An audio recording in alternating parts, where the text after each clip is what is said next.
about what we have done in South Africa because it's been amazing, and there've been so many things have happened. Like, it's hard to keep up with all of it, so we're just trying to fill this little void that we might have when we get back and look through all of our clips. We went to Zebra Hills. Yes. And what did we do at Zebra Hills? First of all, it was an amazing lodge.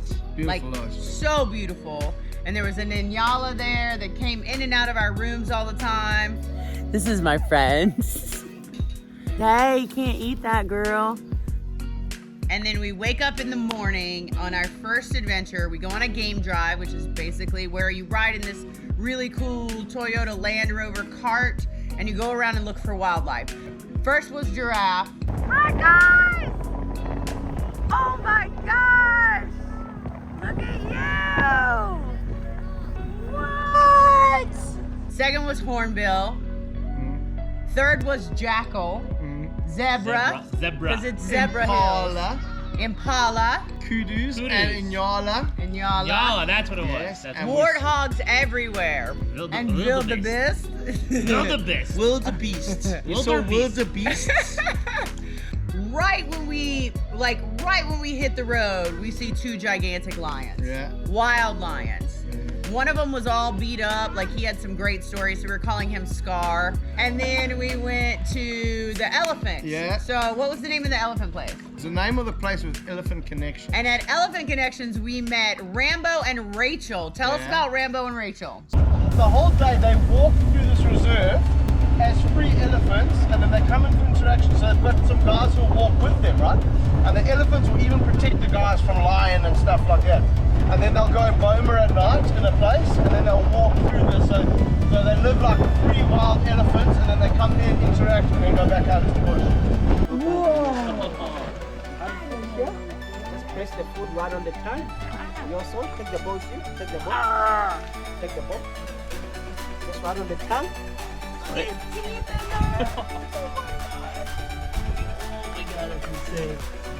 Okay, here's some food. One on it. Here you go. You have slam it in the tongue. Great. That's so cool. Okay. Oh my gosh, feeding an amazing elephant. Look at this thing.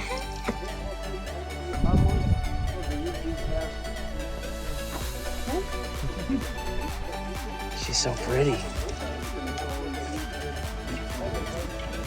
For the rest in. Alright girl, there you go. Enjoy. That's so cool.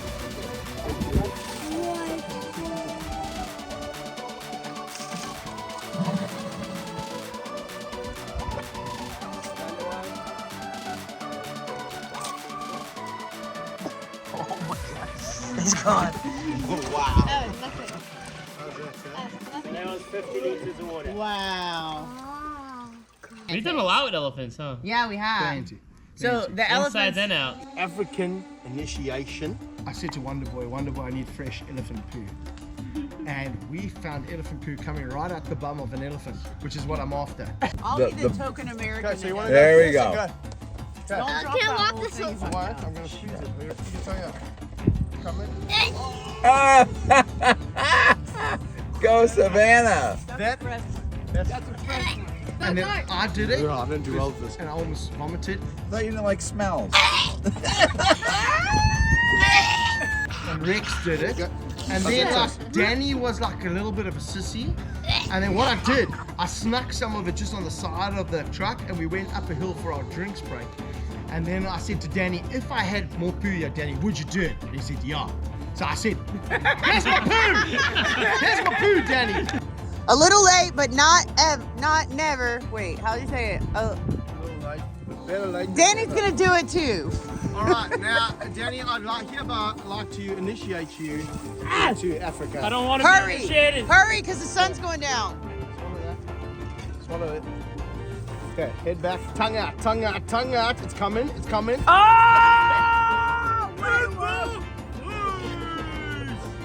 Welcome to Africa, Danny Danger. I think it's Keep important going. to see what's inside. Look at that. Oh, that's a tick. No, it's not. Look at that. That is Disgusting. It's moist. Oh, it smells good. You want to have a... Oh, it's in your beard. In your beard. It's a problem with having a beard. Look at this. Look how delicious. Look there. There's sticks in there. There's some trees. There's apparently blood parasites, according to New England reptiles. It's beautiful. Beautiful stuff. The elephants were definitely a highlight, being able to interact with them. And then we left there, and we and left the saw elephants. lions on the job. Oh! Yeah. On the job. When he says on the job, he means mating.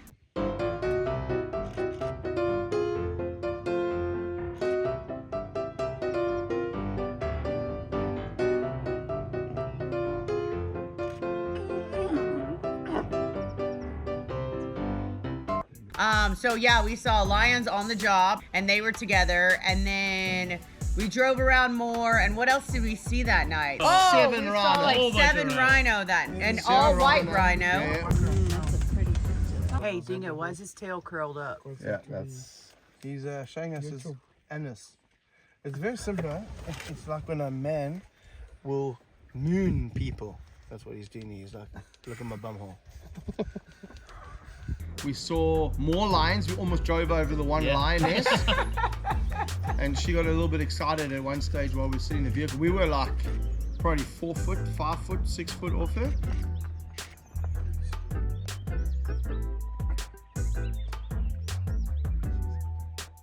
It sounds crazy to run over a lion, but in that grass, you cannot see this lion. So the grass is the exact same color as the lion. So when the lions are laying down, you can't see them at all until you're almost on top of them. Yeah, absolutely. Crazy. And then we went, and let me just take a second here and give a big shout out to Zebra Hills and to Wonder Boy, who was our guide the entire time, and he Wonder Boy was was amazing. absolutely amazing. He drove us around. He showed us everything.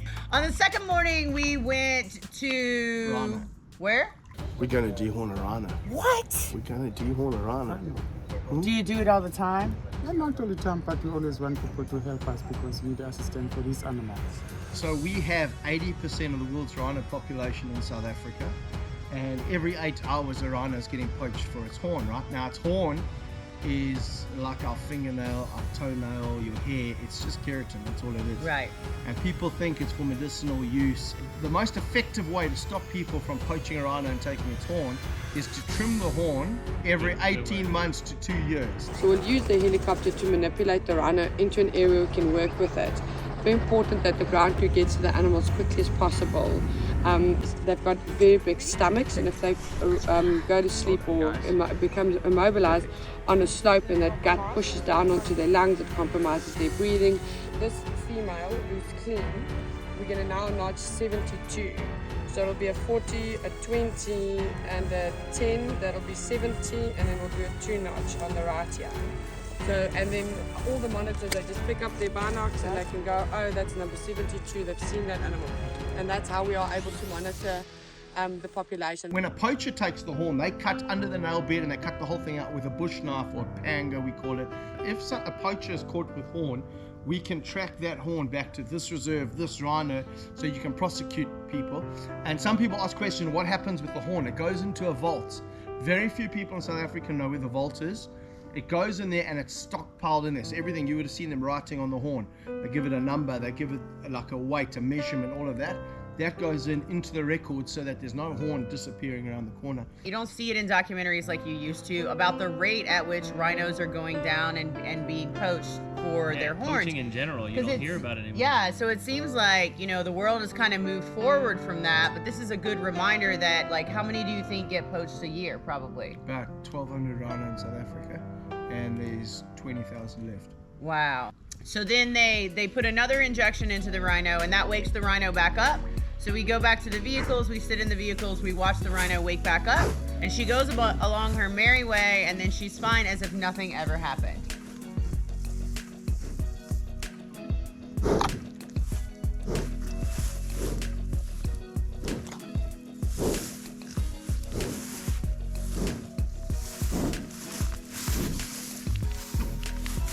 Big shout out to Corin and her whole entire team. They were amazing. They did it so safely, so swiftly. So we did go to a Rhino Orphanage. What was the name of that orphanage? Zululand Rhino Orphanage on another property. On another property, we did go to a Rhino Orphanage, and we got to see some baby rhinos, and we got to hear some of their stories. So sometimes they don't come here in a very great condition. They have very serious injuries. If the poachers are trying to get the baby, or if the baby is, you know, being protective and bashing the people, then they often have machetes with them and they'll just hack at that baby. So they could have very serious injuries, open wounds, sometimes damage to the spine or the hind quarters. So these are all our babies. If they're drinking milk, the amount of milk they drink with milk powder, if anyone needs to take any medication, and then milk feeding times. You can see these guys drink 4 times a day, and this baby drinks every 2 hours between 6 and 10.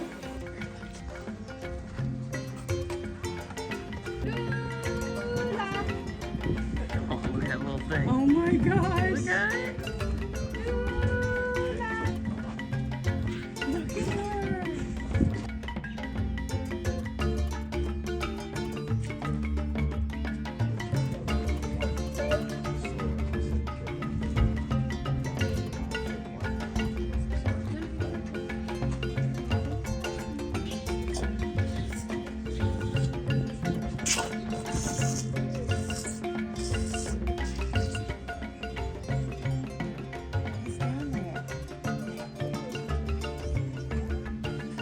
Hi. So crazy looking at your face. So they've got 8 rhinos at the moment that have come off about 4 or 5 reserves, and 6 out of those 8 have come from mothers that were poached, right? So poachers come in, shoot the mother, take her horn off, and she's got this little calf that's with her. And sometimes that calf will try and protect the mom because they've got a really close bond, rhinos and their moms. Sometimes for 3 or 4 years they'll stay together. And so that little baby will try and protect the mom, and then what they do sometimes is they'll either try and kill the baby as well, even for a little tiny horn, or they'll take a bush knife and a machete and they will try and hit the back legs of that rhino, because then that stops the rhino from moving, obviously. So these baby rhinos come in dehydrated. The trauma is extensive because they've seen their mom die in front of them. Right. And then they come and they don't trust people. And then you have to get them to a stage where they start drinking milk properly, and it's not their mom's milk, it's a different formula that we mix, where they trust people that can do that, even though people have just killed their mother and probably attacked them.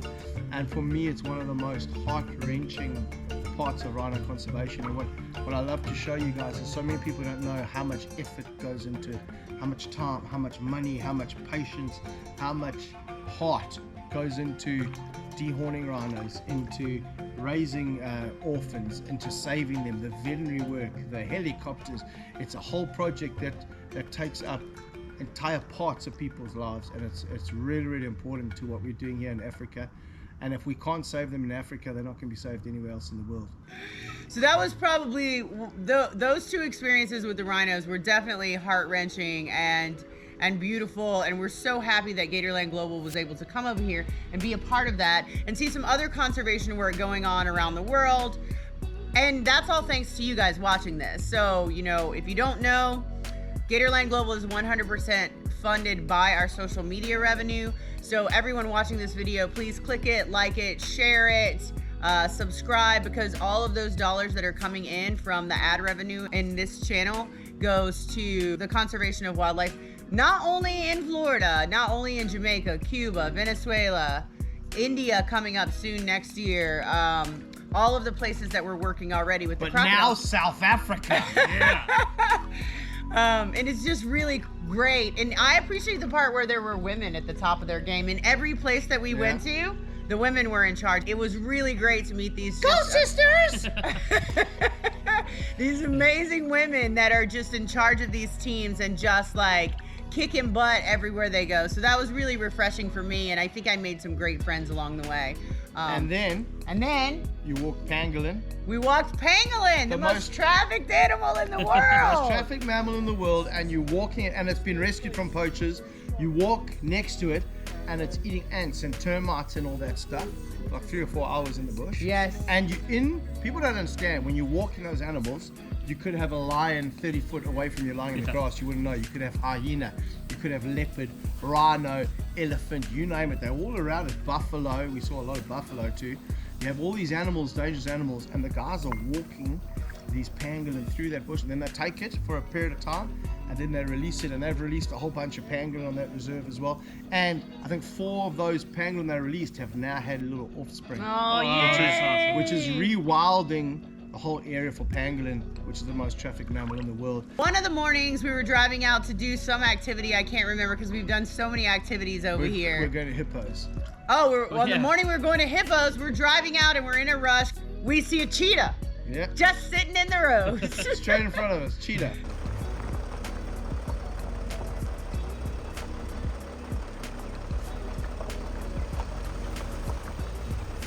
Yep, so that was really amazing. And then we went out on a boat and we saw wild hippos. And close. So behind me right now, if you can hear, these are a bunch of hippos. Some of them are breeding, some of them aren't, but this is the closest you can get to a bunch of hippos anywhere in Africa and not get killed.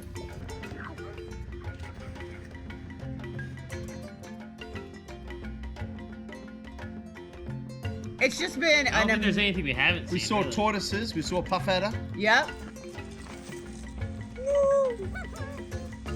Here you go, you little sherbet. We're having drinks. There's the table. Right here, one says puff adder, and it's coming out the bush over here, and it's a baby. So these ones you can't tail. You can't pick them up and put them on a hook because you'll swing back. One of the quickest striking snakes in the world. And you look at the business end. Look at those big fangs. And this venom, it'll pump inside of you. You'll lose your finger, your hand, your arm, maybe your life. And look how beautiful that is. Look how beautiful that is. That is a good looking snake. And it's a male. Check how long its tail is. So its tail starts there. Goes there. If it was a female's tail, it'd only be like that long. It's a nice long tail. So it's a boy.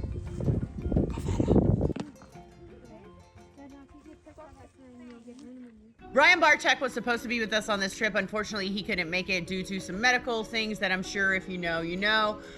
We called Brian a lot and we got to talk to him and we got to show him stuff we were seeing. And, you know, so he was here in our hearts and then also via telephone. And we love you, Brian. We missed you. We wish that you would have been here with us. It was a wonderful trip. I think we made some bonds that will never, ever be broken. What do we do today, Dingo? I had a special treat. We went and we worked with wild lions. Yes. And it's something I've been Crazy. waiting to show you guys for since you got here, because it is such an experience. You know, you go and you see a lion in a zoo and that's one thing, and then when that zebra was coming around and those lions were after it and they're looking like that, and you've got 7 lions coming at you like that, it's To like, see one stalk a zebra is insane. Zebra. it's the most intimidating thing ever. Those Yeah. golden yellow eyes. Oof.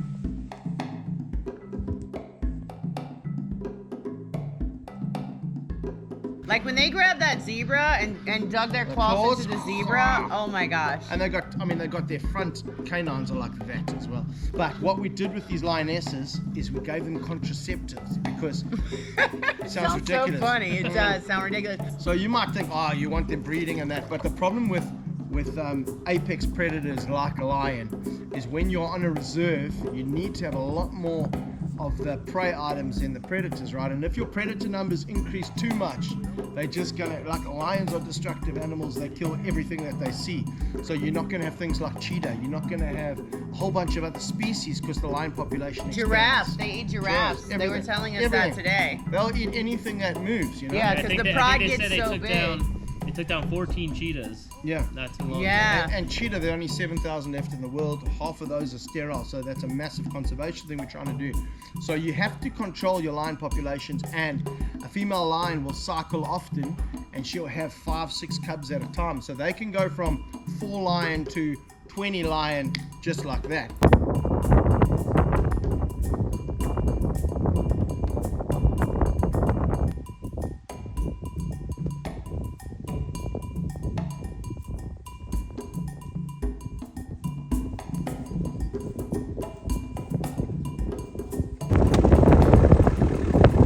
It's just another world here, Dingo, and we want to thank you so much for inviting us here and for having us here. If you guys don't follow Dingo's channel, and I'm sure you do, go check his channel out at Dingo Dingleman Wait. Reloaded. It's not reloaded. I cut the reloaded. It's just Dingo Dinkelman, baby. It's back. I guess I didn't watch the last video. But No, before we I leave, did it last night. You were sleeping. I want to do this real quick. If Maddie and TJ and Rex and Kirsty, if you guys all want to come over here. I want to say something. I want to say you guys have been the greatest guests. What I've loved about it is we drive in and we see a giraffe. And now for those of us, like we see giraffe often, right? And it's cool to see a giraffe, but your excitement, and then you saw a zebra, and then you saw a wildebeest, and every time you saw a new animal, it's like, oh my gosh, look at it, it's a zebra, or it's a whatever. And it just, every day I said we'd ramp it up and we'd get better experiences, but the rhino dehorning was special to you, the pangolin was special to you, the hippos were special to you, the lion was special to you, the elephant was special to you, and every time, like those wild elephant we found at night as the sun was setting, they were right next to That us. was so scary. And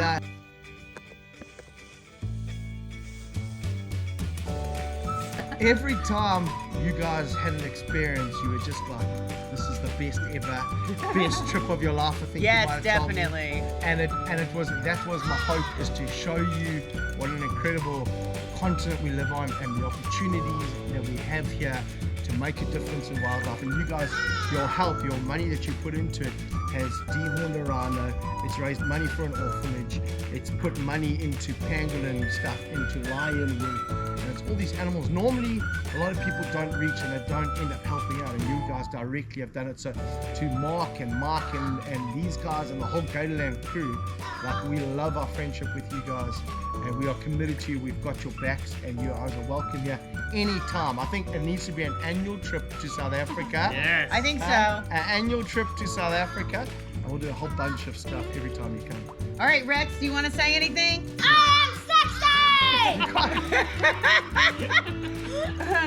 TJ, do you want to say anything? Thank you guys for being here. Thanks for being here too. Like, I'm gonna miss your kids so much. It makes me cry. Like, we oftentimes were driving in the van for like hours and hours and hours, and someone would just break out into a song, and then we would all sing together, and it was so much fun. And that was like just really seeing you guys and how excited you were about everything. It was so great. What do you want to say, Maddie? I'm also really glad you guys came. I wouldn't really want to go there if it was just us five. I'm What?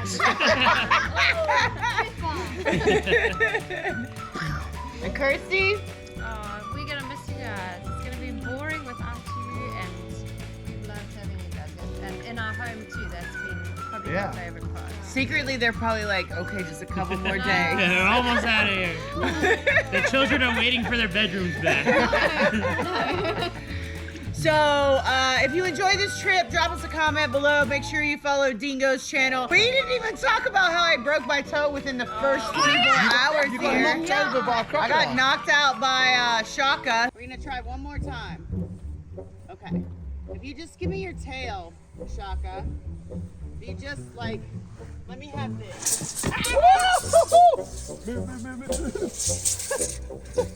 I don't know what happened. Like, He came around to say hello to you, not in a friendly way.